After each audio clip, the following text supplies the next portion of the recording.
hello, hello. I am WriterMaven. I am the host of the Wrestling Receipts podcast. I talk all things Judgment Day, Dom, Liv, Raquel, Finn, JD, Carlito, and Damian and Rhea, and some other things as well. This day, this week, this night, this weekend, it's like this whole week was very eventful and informative, and just I was fed this entire week with all the Liv Dom stuff in India, and then the stuff that happened on this weekend with some more drops like Dom saying Finn bailed him out of jail. We had the confirmation, which is why I made it like picture of Dom being in the Fatal 4-Way with Finn, Penta, and Braun for the Intercontinental title at WrestleMania. So we have been well fed this week, and I hope it continues. For cold open, before I get into some things, because I want to kind of get this out the way before I get into some happier stuff. Now, y'all know I'm going to talk about Rhea a little bit, but I'm going to put this in perspective of Bianca, because what the fuck are y'all? Is the crowd booing Bianca for being right? That was just shocking to me. Rhea's getting cheered for interjecting herself and being a crybaby, but when Bianca said that she cried her way into the match, people got booed. And no, Sasha, Bianca's not a heel. Bianca has the edge. Bianca has the edge that Rhea supposedly has. But with Bianca, she can't have that edge because she's right. And it's not a justified heel thing. This is somebody being right. No, she's not, and Bianca's not a heel. They're all faces, but it defaults to Bianca because Triple H didn't want to put a heel in the match. See, this is what happens when Triple H didn't put a heel in the match. If you had Liv in there, she could have been instigating some stuff, but we won't get that. But I am just really aggravated with Rhea. She comes down there. First, Adam Pearce announces her from Judgment Day, and I was like, I think the fuck not. She's Judgment Day. And then she just walks, sashays herself out, and then, Adam Pearce says, well, I'm just going to take it out your hands, and I'm going to make it a triple threat match. And I'm like, you could have just announced that from the get-go. Why did we have to do all this rigmarole just to get to a triple threat match? Y'all could have announced that. It's kind of like the same thing with the tag team match, which I'll get into because I'm really annoyed with that too. Y'all could have announced the triple threat match for WrestleMania. But no, you had to go through all this shit, and just to get to the end point that we were going to get to in the first place. And it's just Rhea crying, and then she gets cheered. But now it's shifting online. Now she's going to get cheered in the casual crowd because casual crowds are gooners, and that's just pretty much it. She gets the gooners, and they're going to cheer for anything. But online crowd is turning because a lot of Bianca fans are pissed with Rhea right now.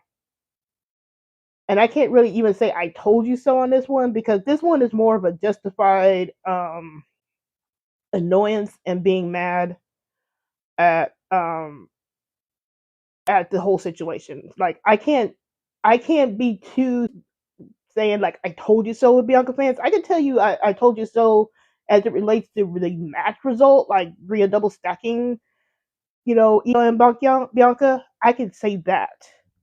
But just as watching your wrestler get turned on, because I was assuming that it was just going to be the heel. I was always expecting that. I was going to say that she should have tried to be a face in the whole situation with Rhea. I knew she was going to have to turn heel. But with Bianca, it's different because she's been the heel. She's the one that she hasn't really done anything. An edge does not make you a heel. You can be an edgy face, like how they're trying to do with Rhea here. But I have a little bit of sympathy for Bianca's fans because that was just completely unexpected. She's saying the right thing. She earned her right to be at WrestleMania against the winner by winning Elimination Chamber, and then here comes Rhea just crying and begging and shaking her ass, and then here she comes and she gets into the triple threat match. Like, and then Bianca's supposed to be booed because of that. So it's like that's why I say I can't really go like I told you so and laugh at that situation, because that took me off guard, because like I said, you got Rhea whining and crying and gets into the match. But one thing I did like what Bianca said, because she did everybody a favor. Because as soon as Rhea started to talk on the mic, Bianca's like, "Shut up! I don't want to hear it," and just threw the little portfolio at Rhea, and I was so happy about that, because thank you for saving us from another boring Rhea promo. And then here comes Rhea disrespecting Io. See, I can't get this Io being disrespected thing, because she's already been a champ. She's already been Monkey in the Bank. So why are we doing this underdog disrespect thing with Io? She's already been a champ. She's already got respect. Why are we doing this?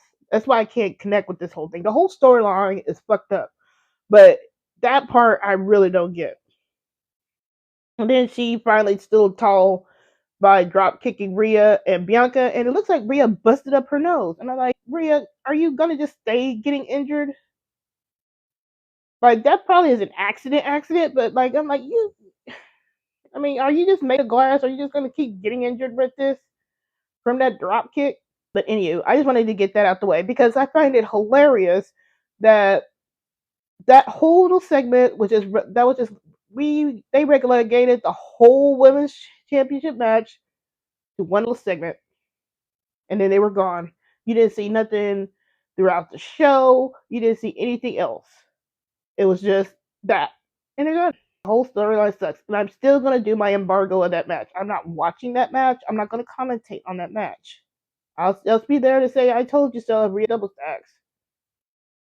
Because now but now, like I said, the tide is turning on mine. I'm pretty sure if it goes and hits EO fans, it's going to get really interesting, because if something happens where EO starts getting booed, then you're going to see really the tide turn on the internet. But right now, Bianca fans are pissed, and I can't really blame them. And like I said, this is not a I told you so moment for them. And with Bianca fans, I mean, I could just say I told you so, and first time with them, because I mean this is what happens with Liv. But at least with Liv, she was the heel, and she was the heel in the situation, so it's a little bit different. But anyway, I digress. But I wanted to just get that out there, because it's just wild at what Rhea can just keep. She can keep crying, she can keep whining, she can do the heelish shit and still get cheered. And that goes to my another point with Rhea, is that she's fucking up other people's alignments now. So anybody that goes against Rhea defaults to heel, and it shouldn't be that way. She's a face. If you got another face in there, they shouldn't be defaulting to heel. And now that's just gonna fuck up all the alignments, because they're going to get booed just by going against Rhea and not for storyline purposes. And see, that's the problem. You should at least be cheering or booing due to the story being presented. But if you're going to just boo somebody just because they dare to go up against Rhea, then that fucks up everything. Like, how are you going to present a story with Rhea? How are you going to present the story with Rhea if you have a heel there? They're gonna get booed, but still, it's not like you're getting a good storyline beat, because they're just gonna boo. See what I'm saying? But I digress. I'm just saying that they just got to be really careful with that, because the Undertaker got booed, and the Undertaker got cheered, and the Undertaker typically got cheered regardless.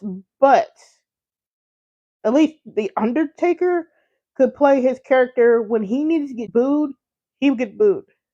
He was larger than life. It's kind of even like with Hogan, even though I don't like his ass right now. But at least Hogan, Undertaker, Bret Hart, a lot of these larger than life wrestlers, they at least know how to change their character to get either booed or cheered. I expect the same thing with Randy Orton. Now, Randy Orton might get cheered for RKOing Nick Aldis from SmackDown, But I know Randy Orton knows how to tweak his character to get booed. Like he still probably will get cheered, but he knows what to do to at least force the crowd to start booing him a little bit. Rhea doesn't do that. And I can't keep going with the same thing with Rhea. Like there's no character progression with Rhea. What is she gonna do? We thought she would at least be sad. We didn't get that. We thought she would be out of the match to get to teach her a lesson. We didn't even get that. Like this is where Rhea should have been punished by not being in the match to get that character growth, and she could still do something on the WrestleMania card. But we don't. But again, I digress. I just had to put that out there. I wanted to get that out the way because I didn't want to really talk about Rhea going into the rest of the review. I'm talking about Raw and Dom and Liv and all them because I got something to talk about Liv's situation as well, and I want to get that out the way. So thank you for letting me rant right there. But I'm gonna probably talk about Rhea a little bit too because this is pre-Raw stuff. So let me get into the pre-Raw stuff. So, like I said, Dom, our boy Dom, is heading to WrestleMania. He is in the Fatal 4-Way for the Intercontinental Championship. You should have saw my group chat as soon as that dropped. You should have saw the X timeline as soon as that dropped. Everybody was cheering. Everybody was happy. All the celebratory gifts. Everybody's starting to buzz like, okay, what's his gear going to be like? What's his entrance going to be like? We kind of have a hint that he's getting new music. So everybody was just really happy. And I'm going to touch on this later on after I get into Raw.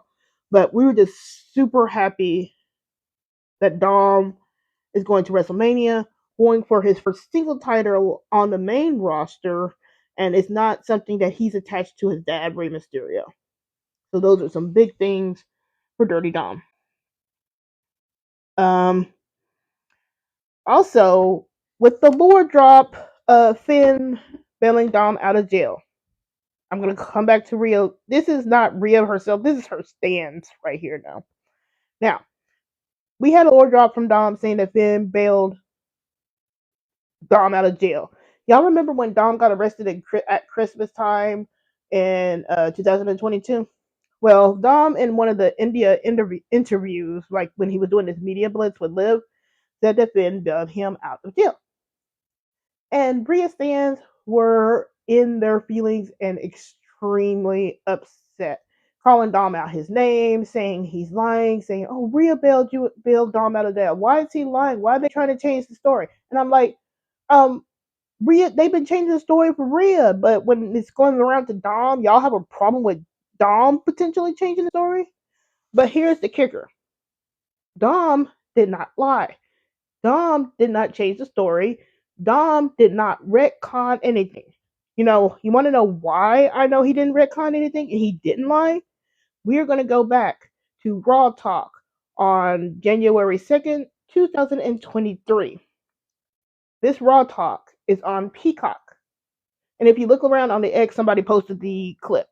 But if you want to see it for yourself, go to the January 2nd edition, 2023 of Raw Talk. And I think I talked about this on this past weekend as well, but I'm reiterating it here.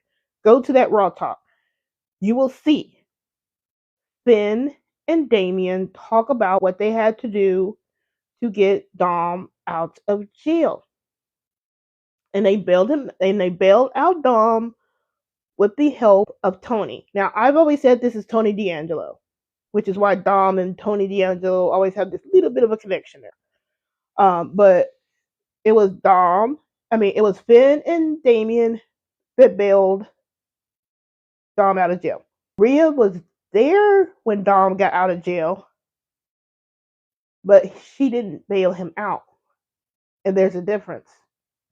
Because when it comes to the Finn and Dom connection, it's a little bit hard to betray somebody that bails you out of jail if you're going with the kayfabe storyline. So, we're getting all this lore drop with Finn, to help shore up this feud that we know that's going to come between Finn and Dom.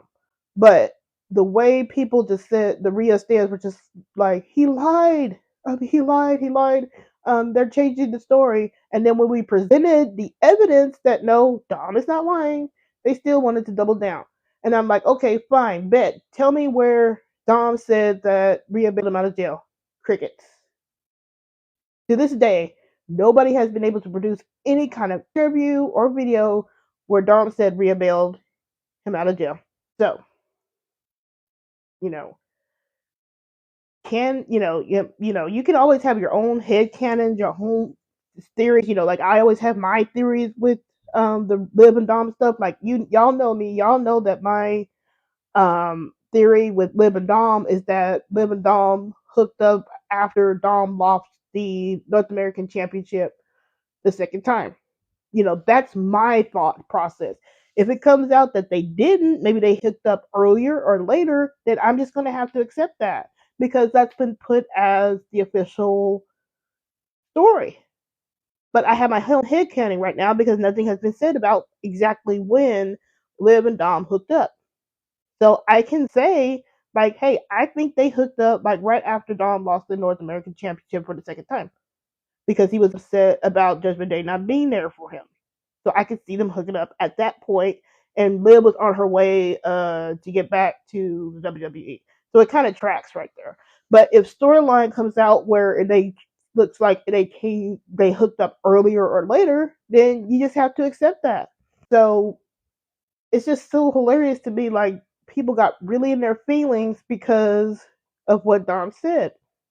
And somebody put it out there on the X that Dom said that for the benefit of Rhea stands because Liv is not going to be too concerned about it because that was before her time. Like she wouldn't care that Dom got bailed out of jail. So that is for the benefit of Rhea stands. And again, that's just showing how the relationship was. And we're getting like I said, we're getting a lot more lore drops with Dom. So I would not be surprised if we keep going throughout the Dom and Finn feud. When it kicks off, that we get a lot more storyline drops. And like I said, I think we're going to get more of the storyline that we should have gotten last year before they fucked it up with Rhea and Damian. Because now that Rhea and Damian are not a part of the storyline anymore, you could go back to the story and just show what they needed to say, like how Liv and Dom hooked up, like how Liv, got everything with Judgment Day, got into Judgment Day, what Dom was doing with Liv, things like that. You can start to say that now without making Rhea or Damon look like idiots or look bad as it is.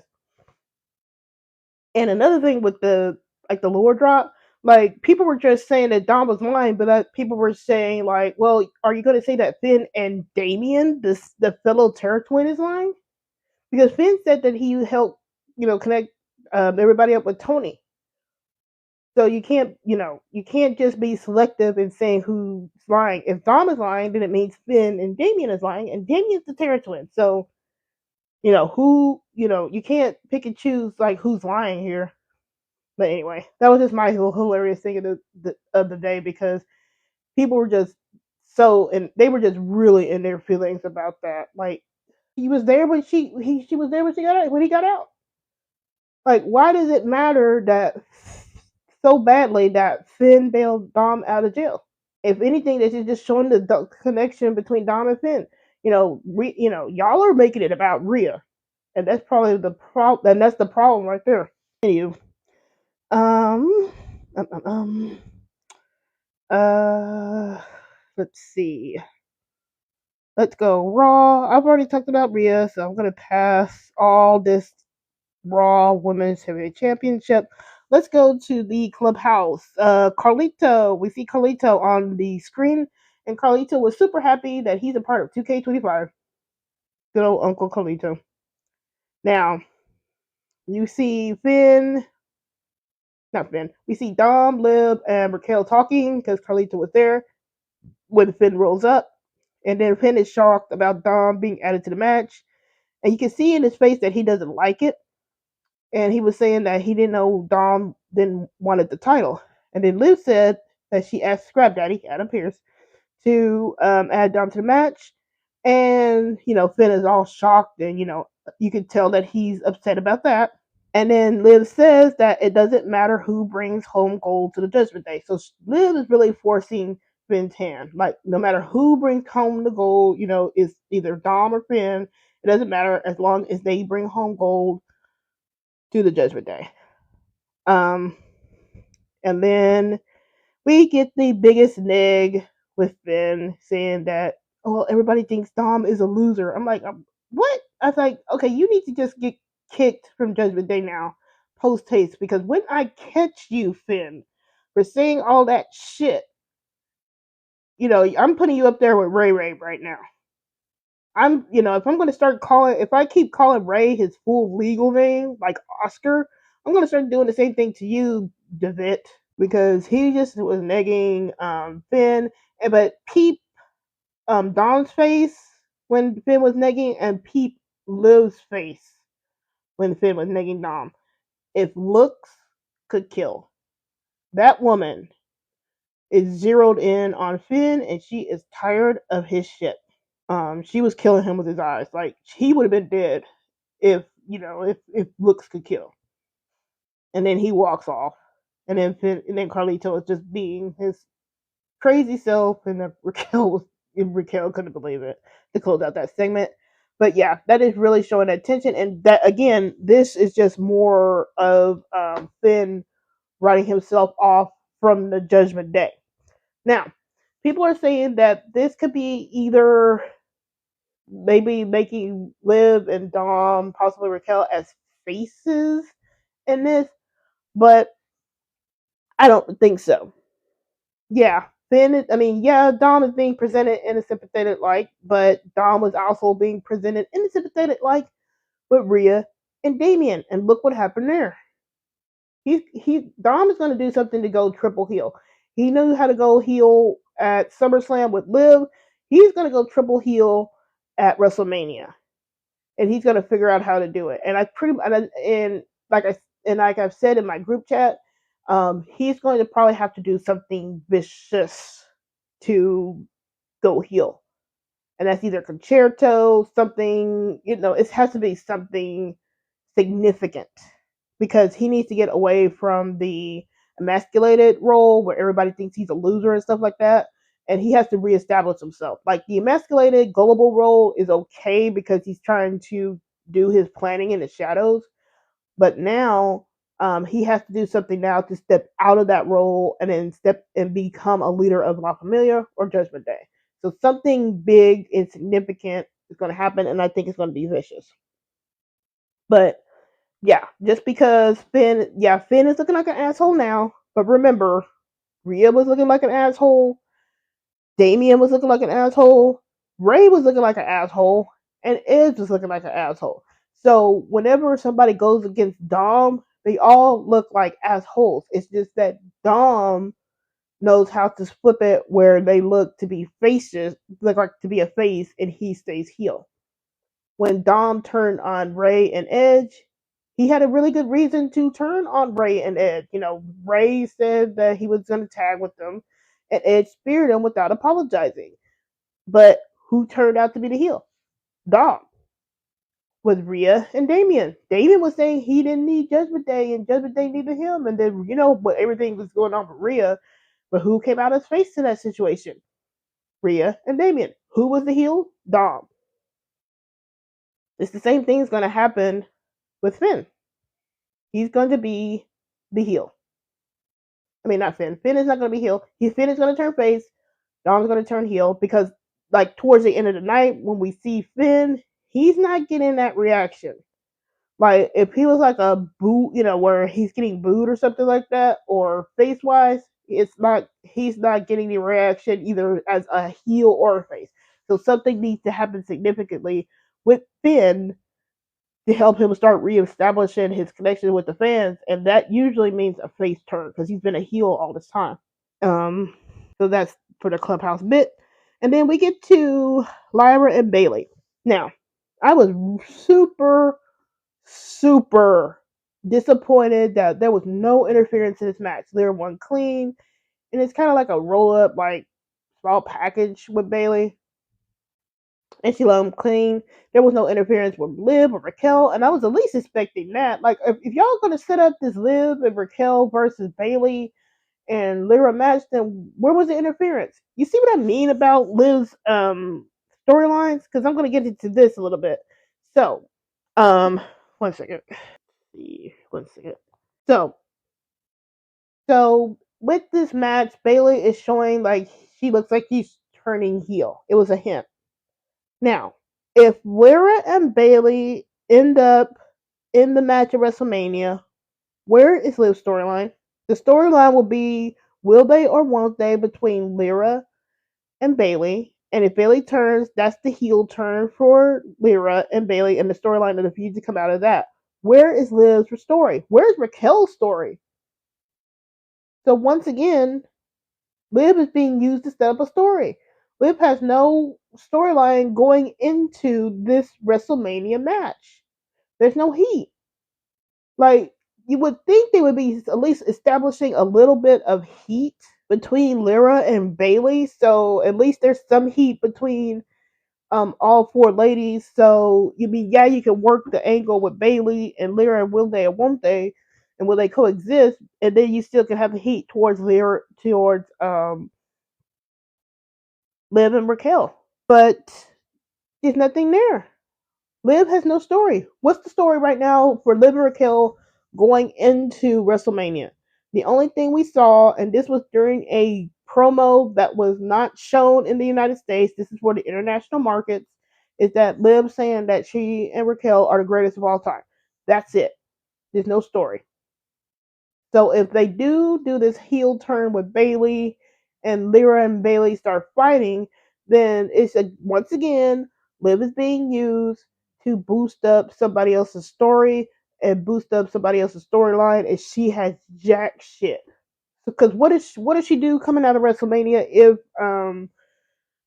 Liv and if she and Raquel win? What's the story?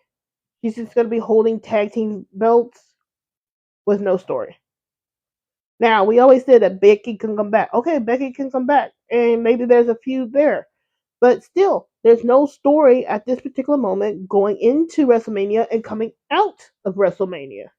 All you can do for Liv right now is hope maybe she gets involved with the Dom match, and I have some ideas on what could happen there, and then hoping and praying that Becky comes back, and then that could be a feud for Liv. But for now, Liv has no story. And she can't even get a story within her own tag team championship match at WrestleMania. And that is some complete bullshit. She shouldn't be treated that way. She put the women's division on her back, and then we get all this, and she's pushed storylines, and all she's got to show of it is that she might push Lyra and Bayley's storyline, and then she won't have nothing of her own. Like, we better hope and pray that she gets like some kind of storyline going at WrestleMania, during WrestleMania, and coming out of WrestleMania. Because this right now is bullshit. I'm pretty much certain, like on Friday, we might get them, Liv and Raquel, like watching the teams, and then that's it. And then whoever wins, they'll just hold their titles up. And then that's it. Ooh, Genya, thank you for following me. Let's see. Dom versus Penta. Now, I am disappointed that Dom lost, but I get it. It's one of these things where you don't like him to lose, and he does need some momentum, but I get it. Well, the downside is Dom lost. The upside is that we saw Dom getting a whole bunch of offense in this match. We saw him do a destroyer in this match. We saw Dom complete the Three Amigos on TV. The Three Amigos. Usually he gets interrupted on the third Amigo attempt, but he completed it. That was a holy shit moment for me. He actually completed the Three Amigos. Penta wins, and then Carlito and Dom try working on Penta before Braun Breaker comes out and starts spearing everybody. Carlito took the gnarliest spear ever, and then Dom took a spear, and then Penta took a spear before Finn, the demented stepdaddy that he is, showed up and did like a sling blade on Braun, and he holds up the title and then gets to skedaddle. before Braun gets up and tries to spear him. Now, somebody put up that, okay, Finn's been pinned by Braun, and Penta's been pinned by Finn, but Dom hasn't been pinned by Braun. And I think that's probably why they did the announcement earlier, because if Dom was going to take this loss, then you couldn't really, it'd be a harder time to justify the Intercontinental match if he's going to lose, if you announced it afterwards. So they announced it before then. So I get what they were doing there. But Dom hasn't been pinned by Braun. And then, of course, Dom has been pinned by Finn because they're part of the same group. So it's kind of like they're trading pins here. And like I put in my notes, Finn holds the title, and usually when you hold up that title, it means that you're not winning it. My current prediction right now, even with Dom's loss, is the 80% Dom winning. I think he needs it more. He needs it more. He needs to establish himself more. Braun needs to go on to another part. Penta needs to establish himself a little bit more. And like I said, I'm not really a fan of just throwing new titles on new people or just recently debuted people. So Penta can chase for a little bit. And then Finn, you can have Dom and Finn battle out, but I think Dom needs the title more. Finn, sorry, like you can be a face and you can establish yourself somewhere else too. But currently, predictions right now for me for Dom is that he wins it. But like I said, you gotta allow for 20% of Triple H's bullshit. So the Fatal 4-Way thoughts. Like I have this picture up now. The renders are gorgeous. Dom's render looks gorgeous in this picture here. Oh, Genya, thank you for the rose. I appreciate you. Dom's render really looks good with the on this poster here. And then there's another picture that they used for the to advertise for it on Raw. I probably need to get that picture on there too, but I like that one. I was the group chat when I was in. We're just kind of thinking that Dom could turn on Finn here, but it's more and more looking like Dom is going to turn on Finn at WrestleMania, and that's what I expect, unless they do it next week, and that's a possibility too. So I don't know. What I'm else is thinking is oh, thank you again, yeah, for that gift. Hold on, what is going on here? So Dom's likely turning on Finn at WrestleMania. Dom's getting new music at next WrestleMania. And we have to get new gear for Dom at WrestleMania. So we have new gear. I'm not sure what they're gonna do with the gear wise for Dom. Entrance wise, I want Dom and Liv to do Bonnie and Clyde. I'm not sure how. They either need to do Bonnie and Clyde or a gangster entrance, kind of similar to John Cena's gangster entrance like so many years ago. But we need like a Bonnie and Clyde or gangster entrance for Dom. And then somebody else tossing around for like for a moment for Liv is like her taking a spear for Braun for Dom. Now, I don't mind that too much. She would be probably doing a lot more than Rhea did. Sarcasm there, but it could establish like Liv going to the ultimate. Like it could have just established like Liv doing the ultimate sacrifice to help Dom win when Dom has done a lot for her. So you could do something like that to like really cement the couple because they've talked about that on a lot of these Indias during this media blitz. So you could get that. And since it's WrestleMania and they don't have to kind of worry about all the like the restrictions, like it's a lot looser for these like intergender restrictions during PLEs than on like regular SmackDown and Raw. So you could do something like that, like Liv takes a spear to save Dom, and then Dom ends up getting Dom, and then Dom ends up getting the championship, and that could be a part of Liv's moments, especially since if they're not going to give Liv a storyline, then we probably have to get that. We probably got to get that moment somewhere else, either during um like Dom's match or a wedding. You can even get the proposal out of this. Like, Dom, Liv takes that spear, um, Dom wins the title, and that just convinces Dom to say that I love you, because he hasn't said that yet on TV. Like, we can finally get those 3 little words from Dom because of this. And then you get the marriage proposal, because I really think they need to get, I'm kind of hoping they do that marriage proposal in Las Vegas, because I want the marriage in Paris at Clash of the Castle. So that's just me being selfish there. But you could do something like that. And you can also do something like, for this Fatal 4-Way, I've been talking about this, the new Judgment Day member, whoever that is, Miro, Bronson Reed, anybody, that could be just interfering in the match on Dom's behalf. Excuse me. That could be on Dom's behalf, and that's how they get into Judgment Day, because that's the member Dom really wanted, and it wasn't Penta. It's the new, and then the new member debuts, helps Dom take out Finn, and we're out to the races. So there's a couple of different ways they could go. We probably need this next. Probably need this SmackDown, and then we probably need this next Raw to actually see what goes on. And then again, notice Carlito is wearing JD's shirt.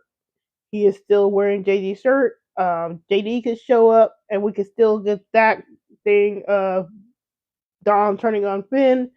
JD comes out. Finn thinks JD's going to save him, but JD turns on Finn as well. So we can still get that too. So there's a whole different kinds of branches they can do. I'm not sure about Liv getting a spear. I wouldn't mind it, because I know she's game for it, because she's crazy like that. So I wouldn't mind Liv just like taking a spear for her man, showing that she has his back. She's the one that's building him up. She's the one that will do that sacrifice for him, and then because he's been doing that for her, and then that just really cements them more as a couple. And this is something that Lita would do with Edge, so they could do something similar to Edge and Lita, like, because Lita would take all kinds of stuff for Edge. And like, even when she was back with the Hardy Boys, she would take it for the Hardy Boys too. And you could do that, and then that establishes that kind of an Edge Lita type presentation on screen. Thanks for tuning in to the Wrestling Receipts podcast. Remember to follow me on the X at WMaven WWE, and on TikTok at WriterMaven for more wrestling insights and live reactions every Monday night after Raw. Until next time, I'm just saying.